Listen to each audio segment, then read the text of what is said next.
Good morning, traders. It's 8:06 a.m. Chicago time, 9:06 Eastern on Monday, the 27th of February, 2017. Apologize for the delay. YouTube just decided to not put the stream through this morning for some reason. Had to start and restart the broadcast 3 or 4 times. I apologize. I don't control that. Anyway, this is another Trader Bite, early nourishment for your trading mind.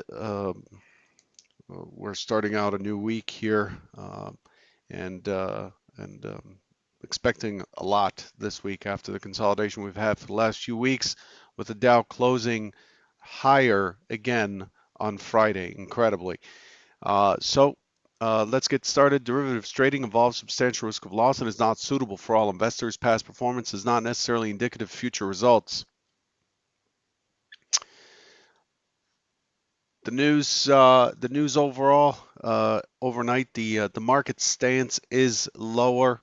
Um, as of right now, the S&P minis are only slightly down by just 2 ticks, but seeing strength in crude, up 41 cents or 76 basis points.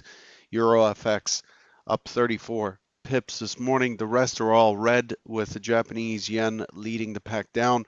But that's the yen is only down 0.29% from Friday's close, and so it's really a flattish market with money kind of moving out of everything, but not by much. So that's how things are shaping up.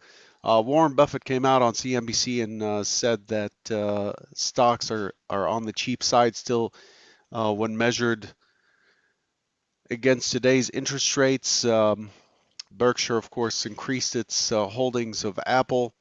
And then the other thing is Treasury Secretary Steven Mnuchin told Fox News on Sunday that Trump's first budget proposal will not see cuts in the Social Security, Medicare, and other entitlement programs, which is a big deal.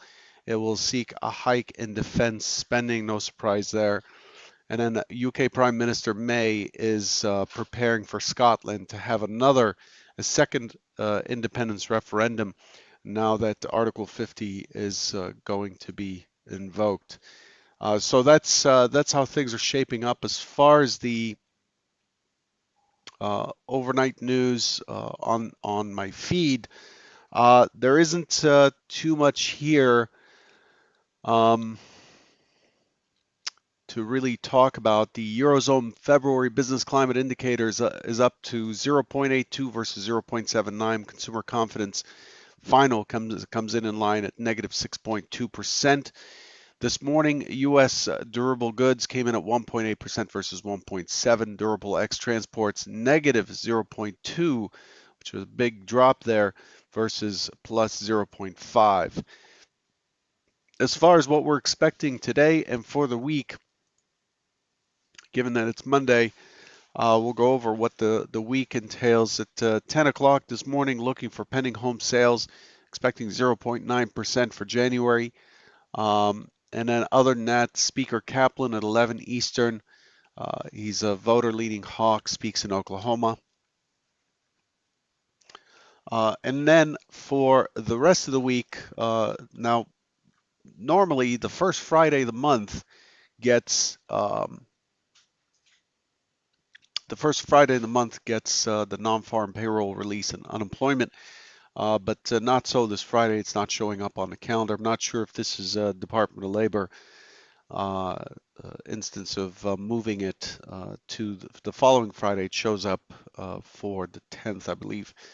But tomorrow we have a slew of numbers in after today's session. 7 p.m. Eastern, we get UK GFK consumer confidence for February.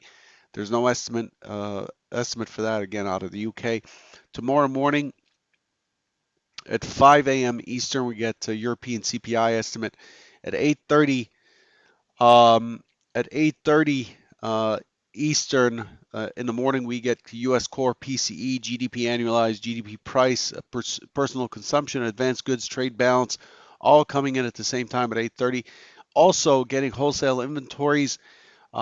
at 9 a.m. Eastern, right when the Trader Bite starts tomorrow, we'll get the S&P Case-Shiller composite month on month, US HPI, Case-Shiller HPI year on year. And then at 9:45 officially, the U.S. Chicago PMI comes out for February, expecting 53. Of course, again, a reminder that is a private number. Subscribers get that number around 9:41 to 9:42. I usually have the rumor at that time. So I would not wait for 9:45. By then, the market will have had its move, and it is a mover. At 10 a.m. tomorrow, we get Richmond Fed and consumer confidence. We have Trump scheduled to speak tomorrow at 9 a.m. as well. And then at 3:30 p.m. we get Fed Speaker Williams, and then at 6:50 p.m. Eastern we get Fed Speaker Bullard. That's all happening tomorrow. Tons and tons and tons of stuff there. Wednesday is not looking much better. We get the China non-farm, non-manufacturing PMI, manufacturing PMI, both at 8 p.m. Eastern on tomorrow's session. So after tomorrow's session into Wednesday's session, we'll get those numbers at 8 p.m. Eastern. And then at 8:45, we get the Zaisin China manufacturing PMI. And then at 3:55 a.m. Eastern, we get German manufacturing PMI, unemployment change, and Eurozone manufacturing PMI. UK M4 money supply, UK PMI manufacturing at 4:30, both at 4:30. And geez, there's just a lot of stuff on Wednesday. I'm not going to go through it. I'll eat up the rest of the broadcast just rattling off these numbers. Everybody has access to calendars. If you don't know a good calendar, just drop me a tweet or a note at futurestrader71.com/contact, and I'll try to hook you up.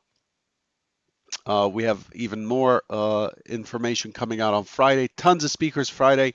We have Fed's Thursday night at 7 p.m. So Friday's trading session, we have Fed Speaker Mester. Friday at 10:15, we have Fed Speaker Evans, Fed Speaker Fisher at noon, and at 1 o'clock we get Yellen right here in Chicago. So just just a lot going on there. So that's what it looks like there. So let's just switch gears here and get down to business. There we go. So this is the primary hypothesis that was expected for Friday. We open on Friday below the 3-day range, 3-day consolidation. You can see I have them boxed in there with the micro composite profiles. And we were looking at about 23.52 open. The expectation was the first move was to go up, responsive up on Friday. But given the way the overnight session was set up, I was looking for a pullback and then for the market to continue lower before it rallies into the close. So you can see the arrows I drew here, an initial push up, sideways, failure out, back out of range, and then later on pushing back into the range. That's worked over here and worked over here, but really the hypo one did not pay out very well on Friday. It was a tough read. The secondary hypothesis is a small attempt into the prior day's range, and then mainly a drop into the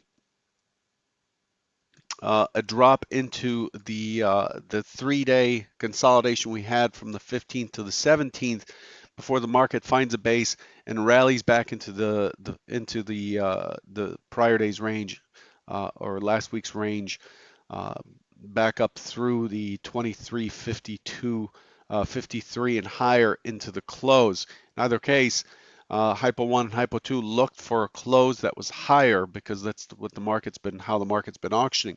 Hypo 3 was mostly correct in the later part of the session, but early on it was expected to be dull, consolidating, looking for buyers, and then once it finds buyers, I was looking for it to rotate back to 23.62 or so and finish the session higher. In either case, I was looking for the market to push way up into the close. And so So that's slightly what we had. It seems these days I would have to do hypo, 4 and 5 and cover those as well. I have to say again, I said this I think last week. It has really been a boring trade as the market just continues to bounce up with every push down. It's what's expected, of course. I've talked about this for a while that it's like a balloon trying to be kept, or a ball, an inflated ball trying to be kept underwater. There's a lot of pressure. As soon as sell pressure comes off, the market wants to push up immediately. That's an observation that was made by another trader, and it's definitely something that I'm seeing. And so here's what we got on Friday. Um, Here's what we got on Friday. We looked for an opening swing that was very clean.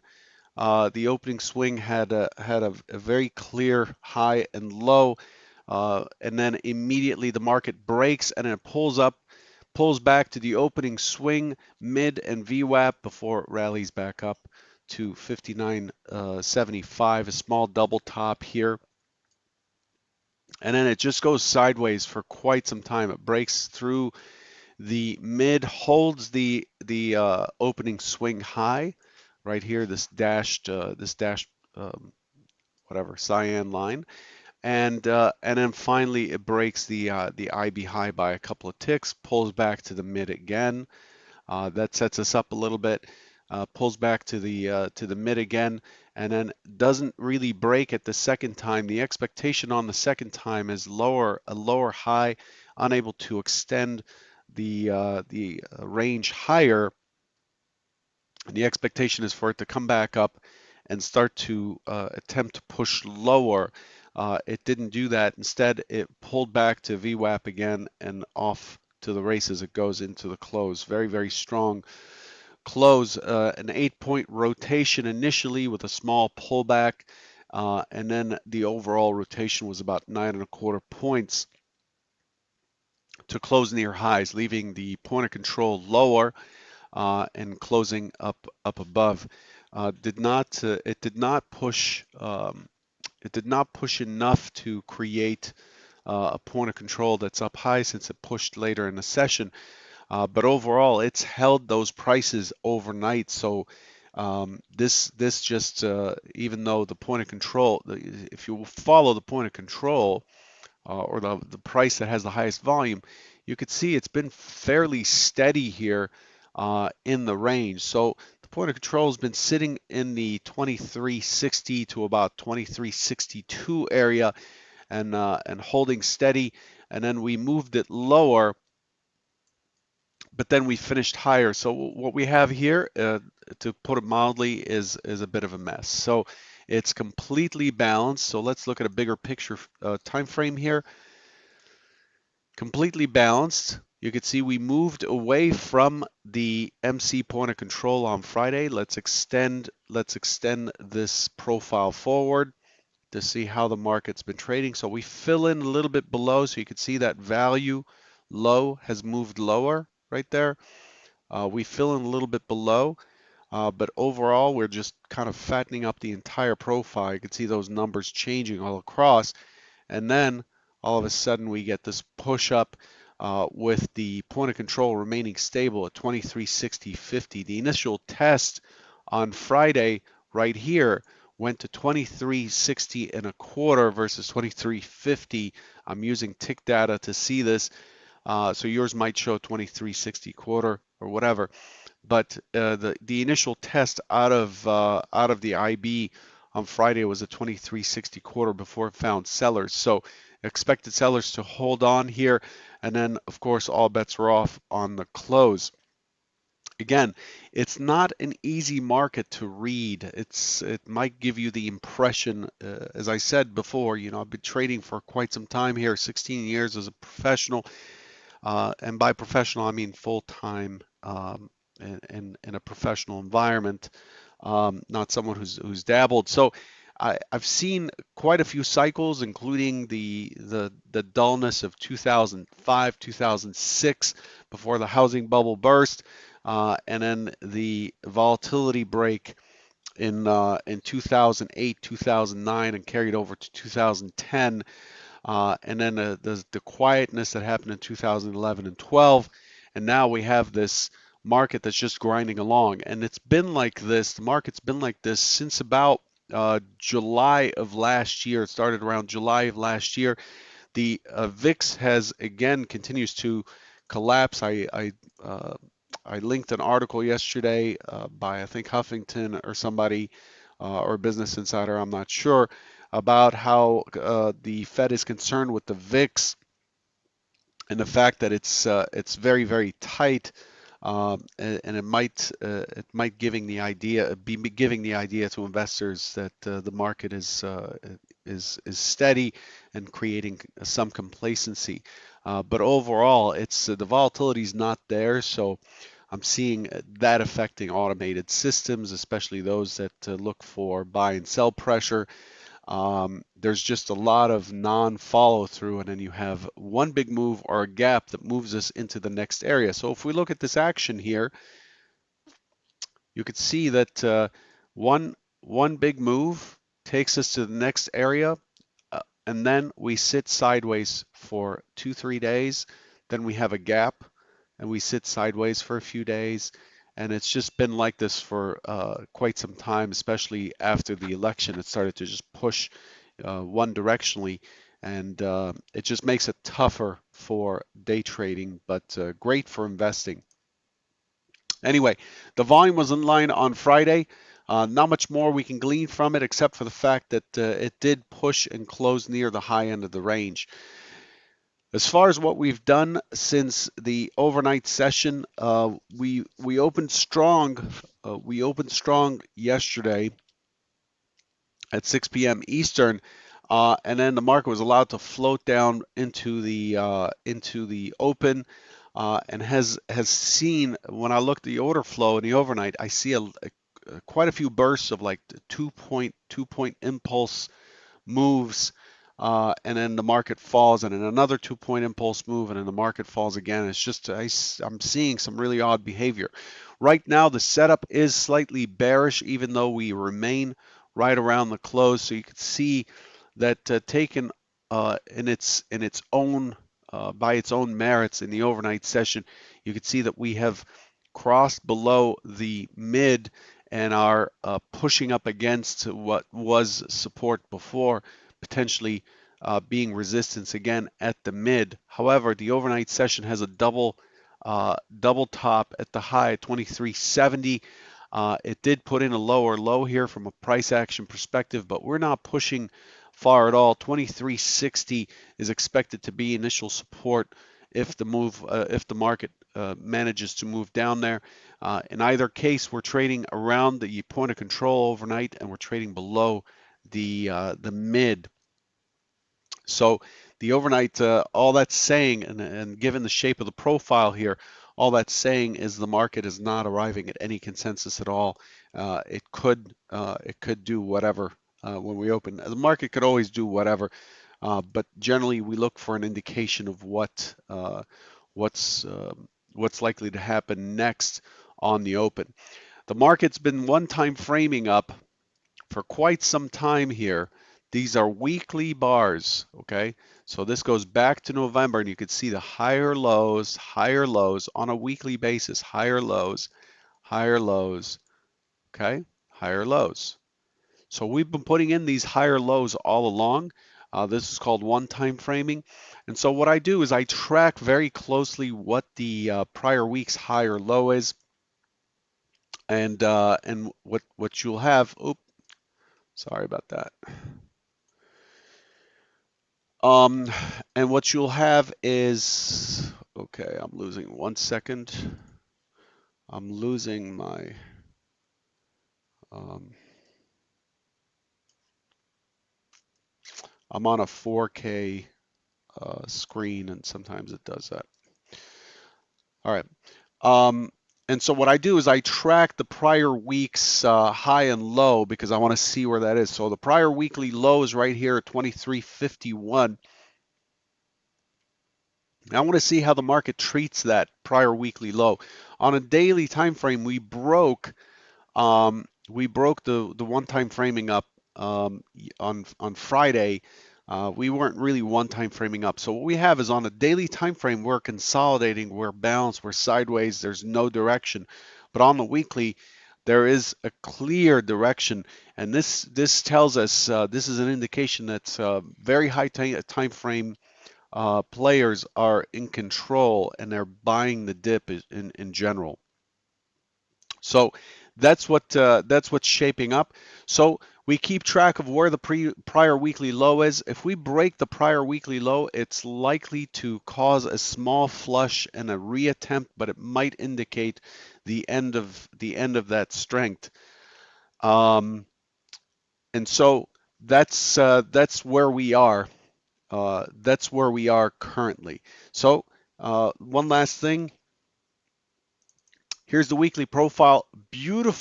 A beautiful balanced profile yesterday, and a beautiful balanced profile last week that we're working with. This, and mark my words here, this is an indication of something pretty strong happening from here. So this week with the slew of numbers coming out, I know I'm getting long here with this trader bite because of the delay in starting. But with this type of configuration here, there's a lot of energy in here that we put in last week, and it's likely to make a move out of here that's pretty strong. So pay attention this week. I would not fight any trend days this week at all. Could be up or down, most likely up if we follow the trend. But overall, look at how compressed that profile is. We have not had a compression on a weekly basis in a while that way. Just have a look at that. Here's the last time it happened. Okay, this is really important. Here's the last time it happened. You could see what happened the week after that. Range just exploded. We've had some pretty good range continuing for the last few weeks, and then last week, very strong consolidation. And there are a lot of numbers, a lot of speakers. There's political stuff that's going on. This is likely to drive us. I'm expecting this week to show us a pretty good range. So just pay attention to that. Let's get to the hypos this morning. Not much new here. Again, we're still in the same ranges, in the same noise, and we're currently trading right up against the prior day's close. The expectation is for an open auction, and then we're likely to push up and push higher to continue Friday's trend day close. And then I'm looking for it to pull back later into the session. Not much expected this morning. It is a Monday, the lowest volatility day of the week. That's hypo 1. If we start by getting down, which would be the better trade, I'm looking for support at 60, a bounce at 60, and an attempt to push higher and potentially to continue higher and give us 10 points of range to about 2370 later in the session. That's hypo 2. I won't get into other hypos. I'll be wasting your time. But if it does not get support at 60 and then puts in a failed attempt at the low and starts to rally, then you're looking for 2357.75 as the next key target, and then beyond there 2355. The market's open. Good luck, and I apologize for being late today. Take care, everyone.